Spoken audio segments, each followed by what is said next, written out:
Olá pessoal, tudo bom com vocês? No vídeo de hoje nós vamos falar sobre uma obra incrível que eu gostei muito de ter feito a leitura, e eu tô falando de Grande Sertão Veredas, do João Guimarães Rosa. Provavelmente você já ouviu falar sobre essa obra se você ainda não a leu, não é mesmo? E hoje eu vou passar para vocês um pouquinho da minha experiência com a obra. Eu não me sinto capacitada para fazer uma resenha sobre esse livro, porque ele é bem complexo. Ele é um livro muito rico e eu não tenho cacife para isso, né? Eu fui apenas uma leitora e uma leitora de primeira viagem em João Guimarães Rosa. Foi o meu primeiro livro do autor. Talvez isso tenha sido um pouco mais complicado, né? Porque já iniciar no autor com uma das obras mais difíceis dele, então talvez por isso eu ainda me sinta menos capacitada ainda para falar com vocês a respeito desse livro, como uma resenha mesmo, bonita, né? Mas eu quero deixar aqui as minhas considerações a respeito do livro, aquilo que eu achei da história, da escrita do autor e aquilo que me impactou tanto com a leitura de Grande Sertão Veredas. Bom, inicialmente o livro ele me causou um pouco de desconforto, né? E eu digo isso porque com a leitura a gente vai entrando mesmo no sertão, né? E como ela é uma leitura, é uma escrita regionalista, tudo que você lê aqui é bem característico do sertão. Ele escreve como se estivesse falando realmente uma pessoa do sertão. Eu vou iniciar para vocês aqui a leitura do primeiro parágrafo, para vocês terem uma ideia do que eu tô falando dessa escrita mais regionalista. Existem pessoas que já sabem, né, o que significa, mas pode ter alguém que não saiba. Então, eu vou ler para vocês terem uma ideia. Nonada, tiros que o senhor ouviu foram de briga de homem não, Deus esteja. Alvejei mira em árvore, no quintal, no baixo do córrego, por meu acerto. Todo dia isso faço, gosto, desde mal em minha mocidade. Daí vieram me chamar. Causa de um bezerro branco, erroso, os olhos de nem ser, civil, e com máscara de cachorro. Me disseram, eu não quis avistar, mesmo que por defeito como nasceu, arrebitado de beiços, esse figurava rindo, feito pessoa. Vocês veem que é uma escrita difícil, né, de se entender, principalmente se você nunca teve contato com isso antes. Então, eu nunca tive contato e isso me causou um pouquinho de incômodo logo no início da leitura, mas depois foi tranquilo, eu consegui acompanhar. Você pega o ritmo, você vai vendo como se deve ler, né? Você vai pegando o seu jeitinho para a leitura de uma forma com que ela fique fluida. Então, é tranquilo, depois de um tempo ele se torna tranquilo sim. Uma coisa que eu acho que pode atrapalhar é fazer pausas muito longas na leitura. Então, eu leio hoje um capítulo, mas eu só vou ler depois, daqui uns 2, 3 dias. Isso pode sim, talvez, dificultar um pouco mais a leitura, porque você perde um pouco do fio da meada, né? Uma vez que esse livro não tem capítulos. Então, é uma história corrida, sabe? Você inicia sem capítulos, não tem essas divisões, parte 1, parte 2, parte 3. Então, quando você para a leitura, você para no meio do nada.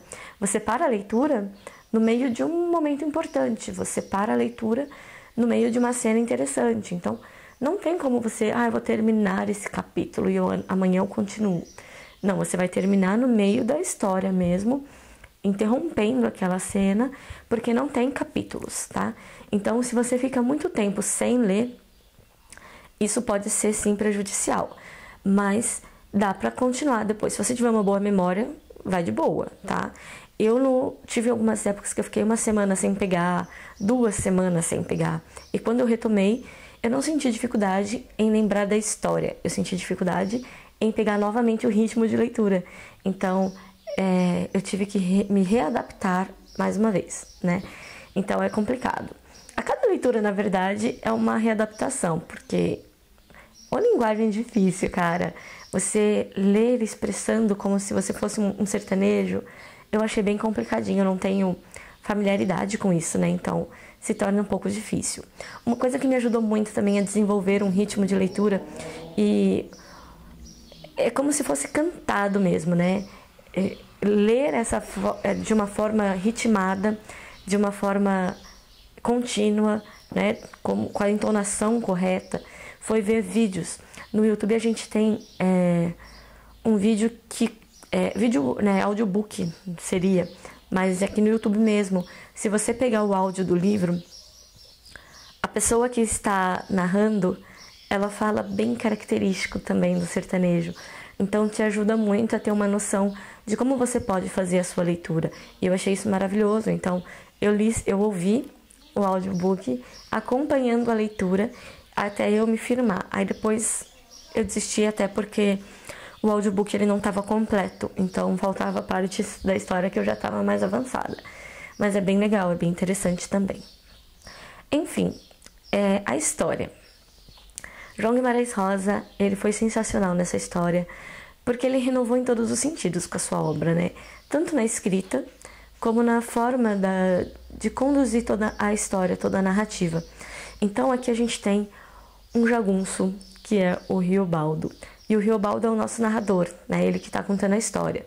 E a primeiro momento você sabe que ele está contando a história para uma outra pessoa, que não é sertaneja, ela está ali de passagem, vamos dizer que é um turista. E ele começa a contar a história para esse cara, que você não sabe quem é, você não tem nomes. E ele vai um pouquinho sem ordem, vamos dizer assim. Ele começa falando da sua vida adulta, depois ele vai lá para a infância, depois ele volta para a vida adulta. E ele vai tendo ele narra a vida de uma forma aleatória. Conforme vai vindo as lembranças, eu acho que ele vai jogando as palavras assim. E essa outra pessoa, ela vai ouvindo. Na verdade, esse outro cara, ele é um ótimo ouvinte, porque ele não tem oportunidade de falar, né? O Riobaldo, engraçado que ele pergunta para esse outro rapaz e ele mesmo responde. Então, esse cara é sensacional. Deve ser daquelas pessoas que ama contar uma história, né? Aquele tipo de pessoa que você senta e vai ficar horas ouvindo sobre a vida, porque o Riobaldo tem muito o que contar, né? Viveu muita coisa ali no sertão e é o que ele vai contar, então, para esse cara que tá ali de passagem. Eu, em todo o livro, me senti esse cara de passagem. Eu me senti sendo esse turista, a pessoa com quem o Riobaldo estava dialogando. Então, foi muito bom, eu achei uma sensação muito gostosa do livro, né? Você se sente parte da história, então é bem presente isso em todo o livro. Ele fala com o personagem, com o doutor, mas enquanto ele fala com o doutor, parece que ele está falando com você, leitor. E eu achei isso fantástico. E aí Riobaldo, então, vai narrar a sua história, né? Como eu estava dizendo. Ele é um jagunço. O que é um jagunço? Aqueles caras que têm que fazer serviços mais brutos, mais severos, para os grandes fazendeiros e assim por diante, né? Basicamente vive em guerra, tiroteio para lá e para cá, né? Guerra entre jagunços, e aqui a gente tem muito essas guerras entre jagunços, então é bem legal também para se conhecer. O Riobaldo ele vai falar muito sobre o sertão, que o sertão é isso, o sertão é aquilo, quem vive no sertão vive de tal forma e assim por diante. E uma coisa muito bacana é que ele descreve muito bem o território sertanejo. E eu achei isso fantástico, porque eu comecei a visualizar o sertão. É muito incrível, sério. A forma com que ele descreve é muito bacana. E ele vai falar pra gente o que um sertanejo faz, como um sertanejo vive, por que ele vive daquele jeito. Dentre as suas histórias, ele vai falar sobre o seu grupo de jagunços, os líderes que ele tinha ali na época, e principalmente um grande amigo dele, que é o Diadorim.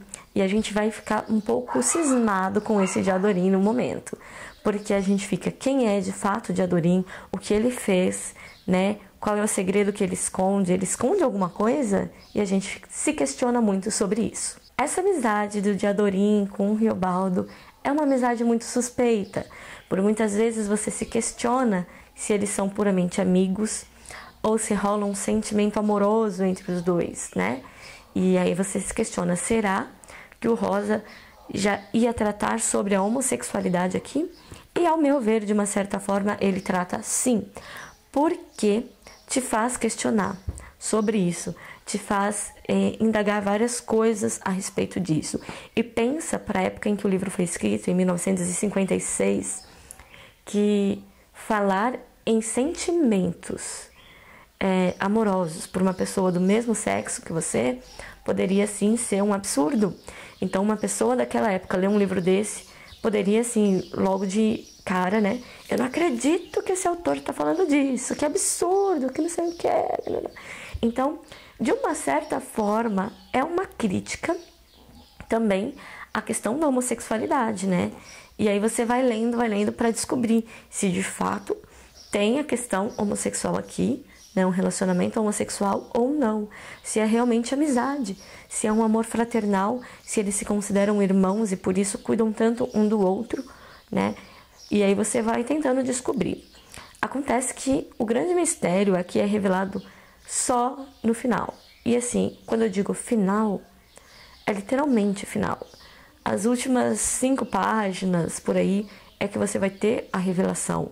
É lá, finalmente, quase encerrando o livro, que você descobre. E você descobre de uma forma muito sutil, porque ele não coloca assim com todas as letras o que acontece, né? O grande mistério que envolve. Mas é uma pequena palavra que muda ali alguma coisinha, é uma pequena frase que que dá para você, então, a resposta que você tanto procurava. Você tem que ser bem atento ao final desse livro para sacar literalmente qual é o mistério que envolve aí o Diadorim, tá? E Riobaldo, ele era um jagunço, mas que não gostava muito de ser um jagunço, sabe? A sensação que eu tinha de Riobaldo é que ele fazia isso para tentar sobreviver, né, devido à infância que ele teve. E essa infância dele foi um pouco difícil, né? Para quem lê vai entender sobre o tio dele e tal. E de repente ele tem que se virar sozinho no meio do sertão. Então eu acho que ele se torna um jagunço mais por questão de sobrevivência e do que gostar mesmo de ser o que é. Tanto que quando tem que matar, tem que fazer alguma coisa, ele não gosta, ele reluta, ele foge disso, né? E uma coisa também bem bacana é porque o líder que era deles, que o primeiro líder que o grupo teve, quando morre, deixa pro Riobaldo ser o seu sucessor. E o Riobaldo não aceita. E aí tem um outro líder, e quando esse outro também morre, é a mesma coisa. Até que Riobaldo se torna, de fato, o líder do grupo, mesmo sem querer. E isso ele é muito questionado por ele mesmo, né? As suas ações, como um líder deve agir. Se ele tem que falar de uma guerra, eu vou ter que matar, mas eu não gosto. E ele fica permeando por entre esses assuntos. É muito bacana de acompanhar. A história, então, vai permear sobre a vida do Riobaldo, sobre a vida do sertão, sobre a vida dos jagunços. Então, você em todo momento está presente também nesses acontecimentos, né? E é sempre ação. Aqui não tem um momento que fica tudo paradinho, não, aquela coisa calma. O negócio é bem movimentado. É bem interessante você acompanhar isso. Sobre o Grande Sertão Veredas, gente, o que eu tinha para passar para vocês é isso. Eu gostei sim da leitura, uma leitura muito gostosa de fazer, bem prazerosa. Porém, é uma leitura que eu, Fabiola, preciso fazer novamente, porque com apenas uma experiência com esse livro não é o suficiente para ele me absorver tanto, assim. Eu preciso realmente reler Grande Sertão Veredas, mas não vai ser para agora. Eu tenho a HQ do Grande Sertão Veredas e eu quero, antes de ler o livro novamente, ler aquela HQzinha. E aí eu tenho uma noção melhor. Junto com a leitura do Grande Sertão, eu tive 2 textos de apoio. Que o primeiro foi esse, Grande Sertão Veredas Travessias, do Eduardo Coutinho, inteiro explicando a obra, a escrita, o contexto e tudo mais, tudo que o Guimarães tentou fazer aqui na sua obra. Esse livrinho ele explica, então ele é fenomenal, é sensacional mesmo, vale super a pena. Se você for ler Grande Sertão, ler esse livro aqui também. Fiz várias marcações importantes e significativas para minha leitura, então é interessante. E também tem um pouco falando sobre ele aqui no livro da literatura, que está na página 263, que é só uma paginazinha mesmo aqui, que vai falar sobre Grande Sertão. basicamente resume um pouco a obra e fala um pouco do contexto histórico do período em que ele foi escrito. Então é isso, galera. Grande Sertão Veredas, para mim, foi uma experiência única e que eu quero reler sim futuramente. Se você já leu, deixa aqui nos comentários para eu saber o que você achou desse livrão também. Eu fico por aqui hoje. Até o próximo vídeo. Tchau, tchau!